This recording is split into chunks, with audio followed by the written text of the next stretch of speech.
புதிய எதிரியை பழைய எதிரியை வரவேற்கும் இன்முகத்துடன் வரவேற்கும் முதல்வர் அவர்களே அப்படிங்கிறார். அப்போ அதில் 1000 அர்த்தங்கள் அடங்கியிருக்கு. என்னென்னு கேட்டிங்கன்னா, யாருமே இந்த சில்லுவண்டுகள் கொஞ்சம் நேரத்துக்கு முன்னாடி சொன்ன விஜய் மாற அறகுறைகள் அவங்களெல்லாம் புறந்தள்ளி வச்சுட்டு யாரை எதுக்கணுமோ அவங்கள மட்டும் எதுக்குறாரு.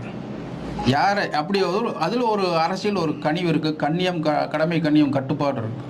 அதனோட அதாவது என்ன சொல்கிறது, அதாவது அரசியல் யுத்திகள் அப்படி தான் இருக்கணும்.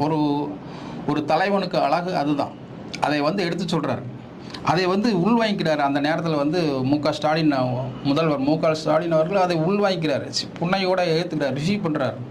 அது ஒரு நாகரிகமான அரசியல். இந்த அரசியல் ரஜினிக்கு மட்டும்தான் பேச முடியும். எங்கே எப்போ எப்படி பேசினாலும் தன்னோட கருத்துக்கள் மடை போற்று அடைக்க முடியாது அப்படிங்கிற ஒரு திறமையான ஒரு ஸ்டார் தான் சூப்பர் ஸ்டார் ரஜினிகாந்த்.